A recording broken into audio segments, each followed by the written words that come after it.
All right, so what we need to go over today is the retouching process. So we shot our test pictures yesterday, and I want to take you through kind of a step-by-step process of how we're going to go ahead and convert our pictures into black and white. We're going to also do some minor retouching, some enhancing, maybe some adding some highlights and shadows, adding a vignette, things like that. So I'm going to kind of break it down into kind of little small vignettes, and then that way you can kind of just take a little bit of time on your computer, watch a little short video, and then go back and apply it to your picture, and then go to the next one and just kind of keep building to kind of take us through the workflow to get us ready to do our prints. All right, so let's go ahead and jump straight into Lightroom. I've got my pictures. Basically what we're looking for is we're going to be heading towards a picture that's kind of like that, a nice tight headshot, kind of head and shoulders, and it needs to be black and white, and it also needs to be at a specific aspect ratio. So we're going to come in here and let's start on our picture. This one's just been a duplicate copy and it's the full original picture. So first thing that we're going to do is let's go ahead and crop our picture. So when we go to crop, it's going to be based on what grade level our subject was. So if I have a senior, we're going to be printing 8x10s for seniors. And if it was somebody who was a lower classman, we're going to be printing those at 5x7. So we need to crop our picture so that when we go to print, it's going to fit that aspect ratio. So the way that we're going to do that is you're going to come over here and we're going to go to the crop tool. And then if you look here where it says aspect, we're going to click here where it says original. And if we were going to do a senior, we're going to click on 8x10. Okay. Then once it does that, it cuts off some amount of the top and the bottom because our normal aspect ratio is a 4x6.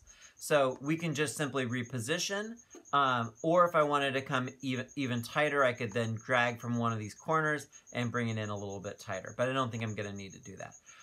I'm just looking at a couple of things as I'm deciding where am I going to put my crop marks. So the first thing that I might want to look at is, well, I want a little bit of headroom.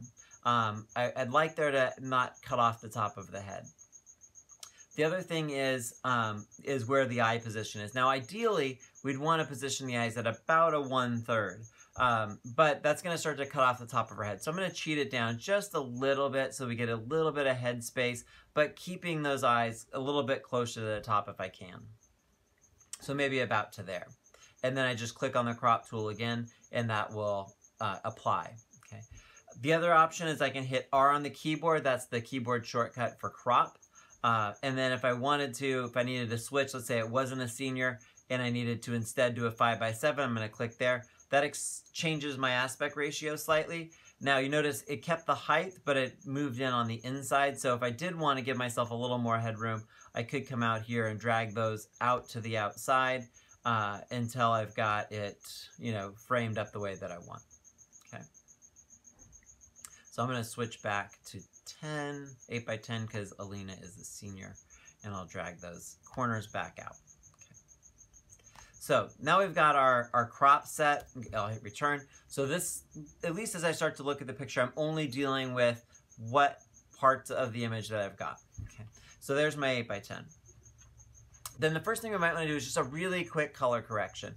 This one was using the gold reflector, so it's a little bit on the warm side. So we may want to go over here, and I'm just going to bring these down just a tiny bit, like maybe about 10 each or so. And just looking at, kind of that overall color quality, and just to take a little bit of that goldness out of our overall color. Now, it's going to be black and white, so it's not going to make a huge difference, but color does matter when we convert to black and white, and you'll see why when we get to that step.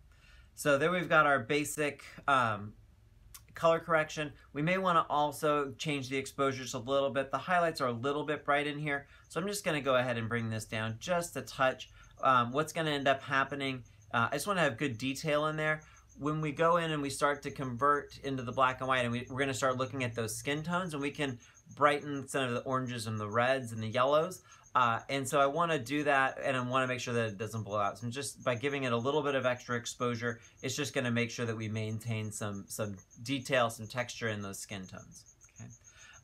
So once we've got our basic correction there, then I'm going to go ahead and I'm going to be doing some snapshots along the way so we can always see where we were. And so I'm just going to go ahead and click here and call this the basic plus crop. and create. So then later on, I'll be able to go back and forth in there, and it's a way of kind of saving our progress along the way so we can snap back to certain changes that we've made. All right, so that was our first step, and then we're going to move on to step number 2.